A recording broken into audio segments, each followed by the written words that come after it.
Peace, family. I'm Shofar from Faux Show Energy Work and Faux Show Health. And welcome back to WISdomE, where we break down some of the, uh, deep consciousness books or whatever out there. And I read a couple of, bullet points or whatever from those books and everything. And then also just kind of give my own freestyle or interpretation on some of the things that's being said by the author.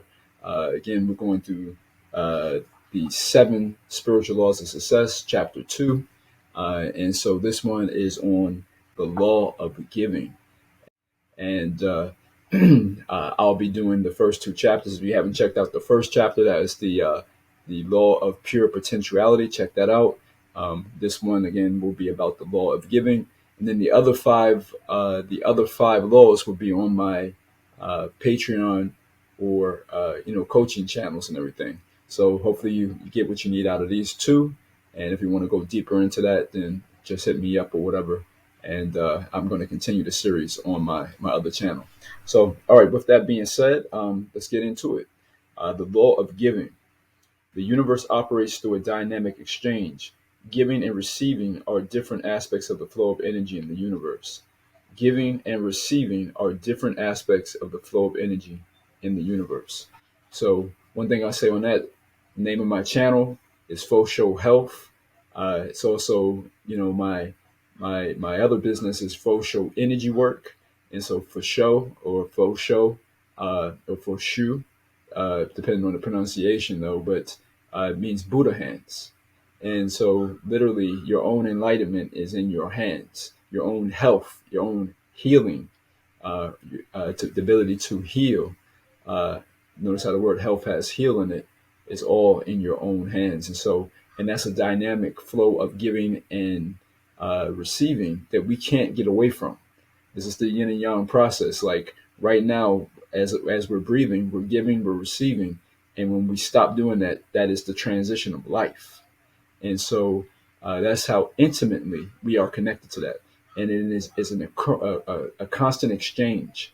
And so when we talk about central emotional exchange or sex, central emotional exchange, it is an energy, it is a frequency that we are always tapped into, um, whether we know it or not. And the only thing, the X factor in the central emotional exchange, the X is bringing our awareness to the breath and tune into that channel because it is always going on, least we expire.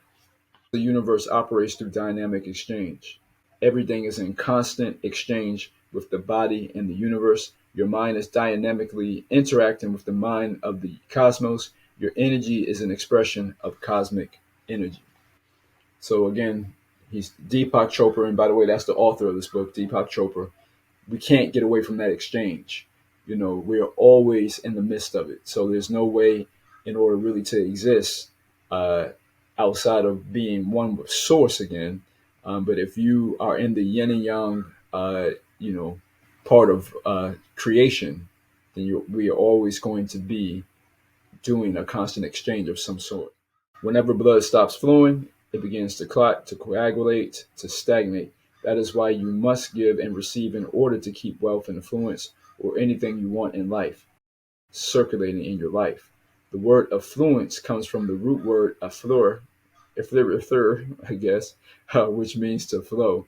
The word affluence means to flow in abundance. Money is really a symbol of life energy we exchange and the life energy we use as a result of the service we provide to the universe.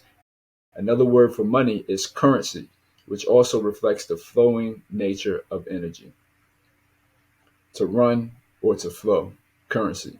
Therefore, if we stop the circulation of money, if our only intention is to hold on to our money and hoard it, since it is life energy, we will stop its circulation back into our lives as well. So, with this being said, we can look at the 1%, right? Those who have so much money that they don't know literally what to do with it. And some of these people are big time hoarders, big time hoarders. But here's the thing that's really tricky is a lot of them are really big philanthropists. And it's not so much that they are giving, if you look at some of the things they give money to, you can see that it's not so much that they even care about these other people that they're giving money to. Like sometimes it's under the guise of going to help some quote unquote third world country. Meanwhile, their main business, the one that makes the money, is undermining the same places that they're giving the help to. So it's not that they really care in some instances, with their uh, help and, giving of alms. What it really is that they understand this dynamic that Deepak is talking about, that they understand the flow. And it's like, okay, yes, I'm going to steal your natural resources and get, cheap labor from these regions of the world. And I'll turn right back around because there is energy, it's flow. I'll go and help other areas or whatever to keep that flow of energy going. They understand that to just take the resources but not keep the flow of energy going would actually mean death at some point to their organizations and their businesses, to their organizations. Notice how the word organization is like organ. So we have to keep that flow going. And those who are manipulating the rest of us, many of them understand this at a very high level. Giving engenders receiving, and receiving engenders giving. In reality, receiving is the same thing as giving, because giving and receiving are different aspects of the flow of energy in the universe. In every seed is the promise of thousands of forests, but the seed must not be hoarded. The more you give, the more you will receive, because you will keep the abundance of the universe circulating in your life. In fact, anything that is of value in life only multiplies when it is given. So here we want to look at some different cultures. When we look at in the Hindu culture with Lakshmi, when we look in the Yoruba people of Nigeria, we see Yemiya and also Oshun, these energies which engender abundance. And they're also associated with flow, with that currency that he was talking about. When we look at, I think it's Ishel from the native peoples of America, of I think Mexico or somewhere in that region.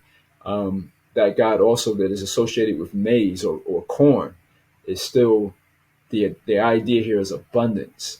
And so what we want to look at is that when we talk about currency, when we talk about energy, there's that twofold process of receiving and giving that cannot be separated.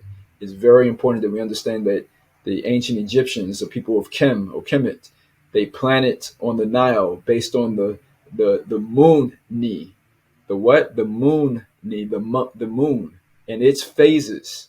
Notice how the word moon and money are very similar. You just add another O, take off the Y and the E and the Y, and you have moon or moony. So it was that understanding of there's a high tide, there's a low tide, and understanding when to flow and ebb with life and everything.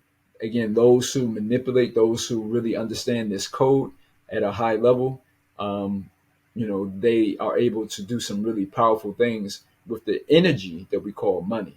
Again, money is not even, it's not the dead slaveholders that we carry around, right? It is a frequency. And for instance, you don't have to own anything to still be able to have access to it. Like literally, if you are in a certain frequency, every year, every month of the year, you could manifest a new dynamic place to live with. You could just have a friend who knows a friend, and then a family member. If you're in that frequency, right? If we're in that frequency, we could keep, having these dynamic things where we have access to the fanciest cars, the nicest homes, and you don't own none of the shit. Because maybe one person is, hey, I want you to house sit, and then another person like, hey, I'm going to be going if you want to come by, for this month. You see what I'm saying? We've been tricked to think that it's always got to be about how much money we have, we can put our hands on, when really it's a frequency that we can get ourselves into and allow even just the thought, the idea of this and saying that is possible. Now we're allowing that that's a frequency that we're now allowing those different possibilities to come to us. Again, what did Deepak talk about in chapter 1? The field or the law of pure potentiality. We don't want to have limiting beliefs or false BS that limits the circulation of these energies. The intention should always be to create happiness for the giver and the receiver, because happiness is the life supporting, life sustaining, and therefore generates increase. The return is directly proportional to the giving when it is unconditional and from the heart. This is another very important tenet or whatever of this, because the ultimate way to be in alignment, when we talk about the tree of life, and we're talking about very high up on the tree of when we talk about oneness at the asar, or top level, I guess the equivalent in the Yoruba would be let's see, abatula. So whatever we're talking about, the different cultures, when we're very high up on the tree, we're talking about oneness, or even at the level of mayat, where there's a balancing act or whatever. So when we understand that within ourselves and our own being, we understand the give and take, the ebb and flow of things. And we align ourselves and allow ourselves to have access to more abundance when we're able to understand it, so that we can give in order to receive, and we receive in order to give, and we just keep that flow, that energy going. If you want to be blessed with all the good things in life, learn to silently bless everyone with all the good things in life. Therefore, we are bundles of thought in a thinking universe, and the thought has the power to transform. The gifts of caring, attention, affection, appreciation, and love are some of the most precious gifts you can give, and they don't cost you anything. Um, I want to point out how attention, affection, and appreciation, all of those words, if you look at them, have the what at the end? Ion. Attention, affection, and appreciation. An ion in science is known as a charged particle. So when we look at things at an atomic level, atomic level, we see that an ion is a charged particle, where we, based on how many protons, electrons, or whatever, that determines the charge that we're going to have in it, that a atom is going to have. And so I believe that many times the different words, not all of them, but many of the words that have ion at the end of it, is letting us know that there's an exchange of energy going on. So even like the word appreciation, right? When something appreciates, it means it goes up in value. So when we have appreciation for another person, there's an exchange of energy going on. Whether we see it or not, we are causing the overall vibration. Notice the word vibration, ion, ion at the end. The vibration is going up. One of the things that I was taught as a child, and which I have taught my children also, is never to go to anyone's house without bringing something. Never visit anyone without bringing them a gift. We lack nothing, because our essential nature is one of pure potentiality and infinite possibilities. So I love what he's saying here. Never go to someone's house, and understanding that the house, when we go to someone's house, there's space, right? That is significant of the womb space. Whatever house we go into, and we can see different people have different dysfunctions or whatever. Sometimes this is the feng shui of things, right? The wind and the water. Notice it's the two elements that have a flow to them, right? It's like you want to open the windows, you want to have the door open to allow a certain breeze to come through the womb space. So when we go to someone's home or their womb space, we want to be carrying or bring a gift to them, some physical gift, something maybe that we've cooked, or something that we've something thoughtful that we've thought of this person, and and that we're bringing something from the heart, a piece of art or artwork, right? And another thing is like when we are in the presence of someone, this is again when we get deeper into metaphysics and everything, we understand this dynamic. Every time that we are in someone's presence, we are in their womb space.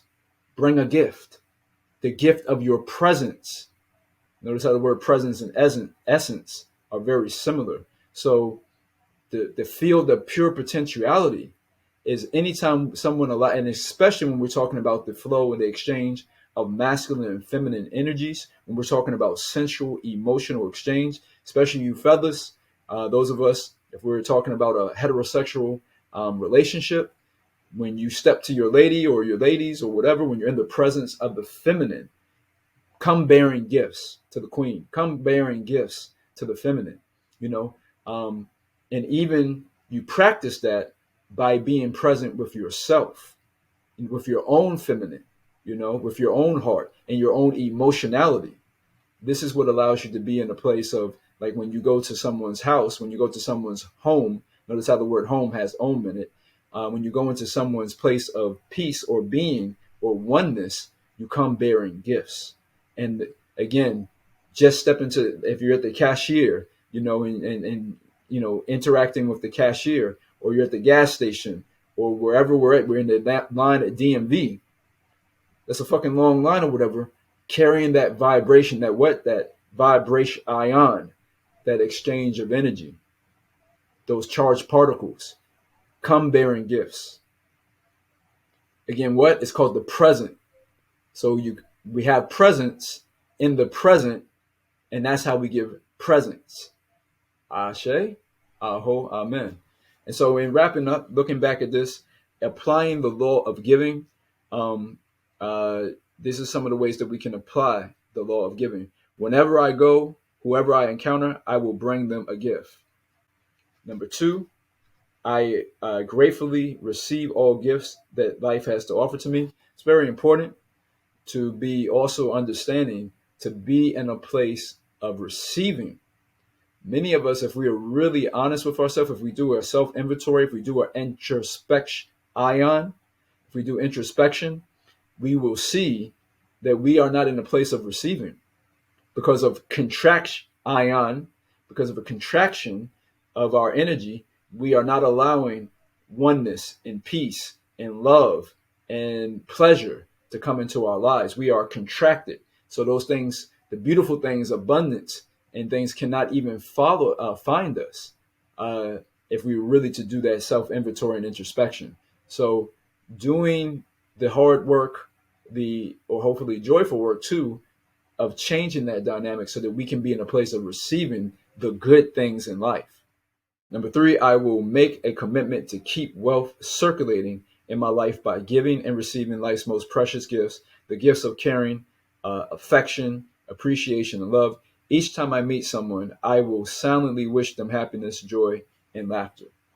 So as Montauk Chia talks about, he talks about having that inner smile, right? Having an inner smile, being able to go within ourselves and smile. So let's just take a moment here as we get ready to close out. Close your eyes, and I want to do just a quick version of the inner smile.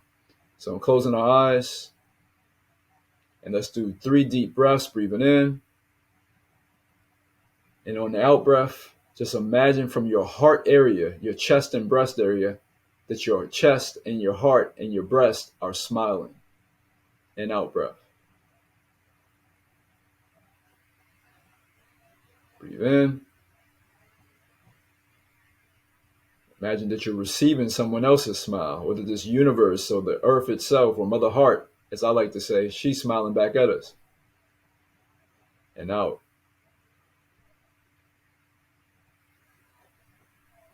Breathe in.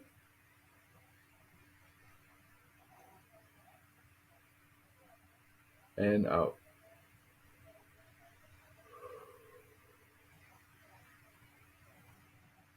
And slowly open your eyes. Cool.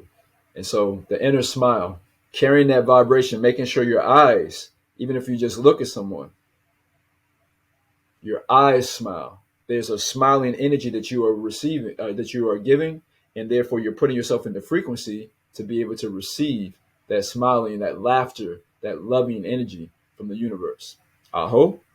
And so I hope you enjoyed that. That is, again, the second chapter of the 7 laws of Success by Deepak Chopra. On my Patreon or my coaching, I will be going over, the rest of those, the other five. So if you like that, look into maybe subscribing to my Patreon channel, or reaching out for coaching. I'm always updating and adding more things of value to show appreciation to you for being a subscriber, for being someone who supports. I'm always in a place of adding more videos of content of value that will appreciate your life, so that you can have the gift of giving, right? To keep on giving. So think about that, and if that resonates with you, go ahead and check out my Patreon and everything. And again, I am Shofar from Faux Show Energy Work. I do energy work. Me and my lady, we do energy work for couples and singles. I have a book, Sacred Orgasmic Living Soul, that goes into some of this understanding, the energy work. Matter of fact, like I said in the last video, uh, uh, Deepak Chopra's 7 Laws of Success was one of the books that actually helped me put together my thoughts for Sacred Orgasmic Living. I just loved the way that he, put that book together, and that he, made it accessible. I felt like some deeper teachings that was just very easy to grasp. So that's if you like the 7 Laws of Success, you might like my book as well, because that was a book that inspired it. And then also I do workshops. Me and my lady, we do Evolve Love, which is a online course. You can also check out our free webinar at evolvelovecoaching.com.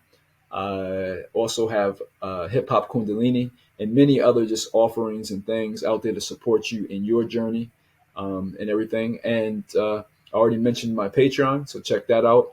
And again, y'all, I appreciate you coming through. I appreciate you coming through. If you like this video, please comment below what you liked about it. And please share, subscribe, and like this video. And again, thank you for coming through. Keep that SEX in your life, Central Emotional Exchange. Keep shining, keep evolving, and do so exponentially. Peace.